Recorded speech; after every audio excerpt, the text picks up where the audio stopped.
میں کئی مرتبہ ایک صوفی کا قول آپ کو سنایا کرتا، مجھے سناتے ہوئے بڑا مزہ آتا ہے، سننے والوں کو تو یقیناً مزہ ہے۔ مجھے تو پہلے پتہ ہے میں سنا رہا ہوں اس کا مفہوم کیا ہے۔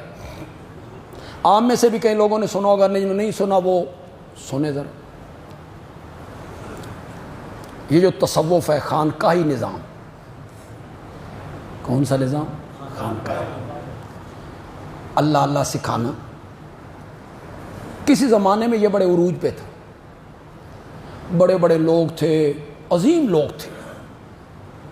دیوبند میں شیخ العرب والعجم مولانا حسین احمد مدنی، تھانہ بھون میں حکیم الامت مولانا اشرف علی تھان رحمت اللہ، لاہور میں شیخ التفسیر مولانا احمد علی لاہوری رحمت اللہ، وہاں بھچرا میں مولانا حسین علی الوانی۔ لوگ ان سے اللہ اللہ سیکھا کرتے۔ مولانا حسین علی میرے دادا استاد، میں نے ان کے شاگردوں سے پڑھا، خود میرے والد صاحب بھی انہی کے شاگرد، انہوں نے تفسیر بھی ان سے پڑھی تھی، مشکات بھی ان سے پڑھی، مولانا حسین علی رحمت اللہ علیہ۔ یہ خانقاہی نظام، آپ میں سے جو لوگ واقف ہیں، دیوبند کا ایک بہت بڑا نام ہے حضرت مولانا انور شاہ کشمیری، بہت بڑے محدث ہوئے، بہت بڑے مفسر ہوئے، بڑے ذہین، حافظہ بڑا زبردست۔ ان کے داماد ہیں مولانا احمد رضا بجنوری، شاگرد بھی ہیں داماد بھی ہیں۔ کہاں؟ دیوبند، دیوبند یا ڈھابیل۔ کہاں دیوبند اور کہاں میاں والی؟ دیوبند میں خود خانقاہ موجود ہے حضرت مدنی کی، اس کے قریب ایک خانقاہ موجود ہے حضرت حکیم الامت کی، پھر لاہور میں ایک خانقاہ موجود ہے حضرت شیخ التفسیر کی۔ تو ان کے داماد نے، مولانا احمد رضا بجنوری نے، اپنے سسر سے، استاد سے پوچھا کہ میں حدیث پڑھ کے فارغ ہو گیا ہوں، اللہ اللہ سیکھنا چاہتا ہوں، قلب کی صفائی، کہاں جاؤں؟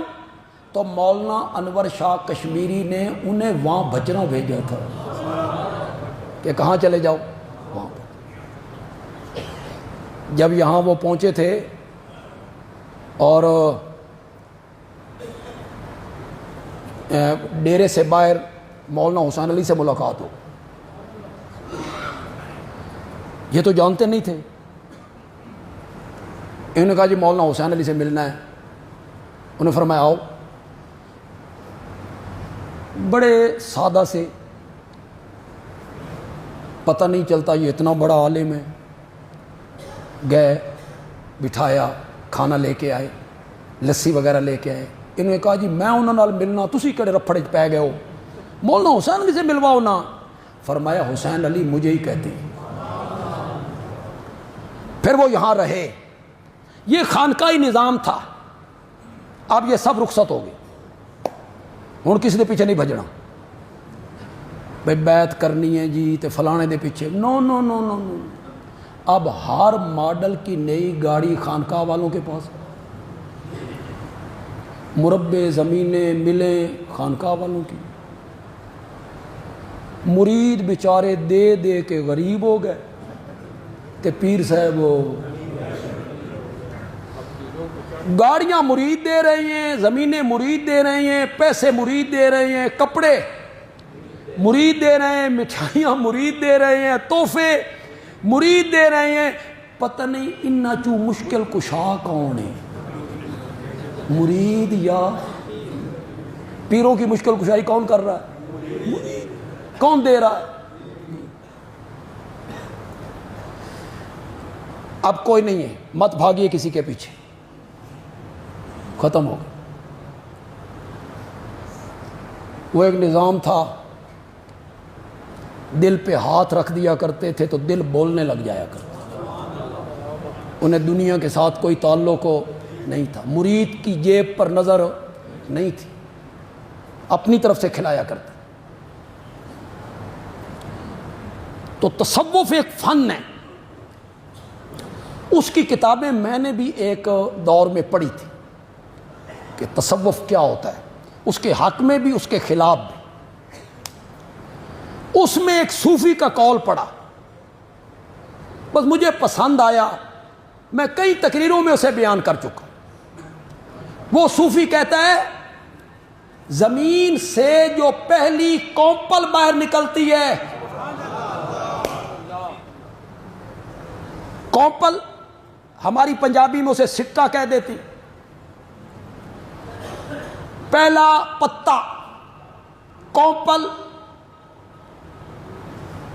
کیوں بھائی سریے دی ہوندی ہے،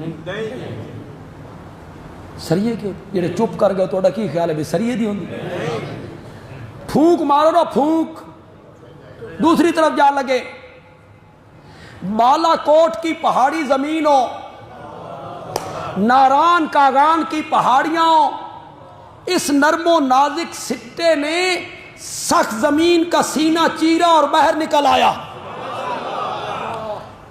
پتھر کو چیر کے رکھ دیا اس نے، باہر نکل آیا۔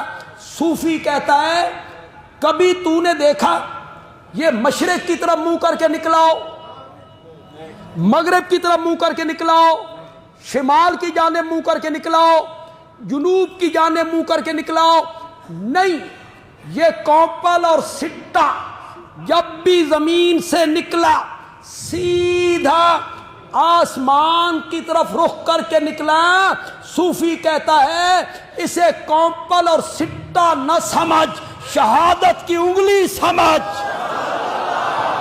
شہادت کی انگلی سمجھ، جو آسمان کی طرف رخ کر کے وہ کونپل کہتی ہے میرا وجود اس بات پہ گواہ ہے تیرا کوئی شریک نہیں ہے، ہر گیا کہ الزمی روید وحدہ لا شریک لہو گوید، ہر گھاس کا تنکا جو زمین سے باہر نکلتا ہے وہ یہ دہائیاں دیتے ہوئے باہر نکلتا ہے مولا تیرا کوئی شریک نہیں۔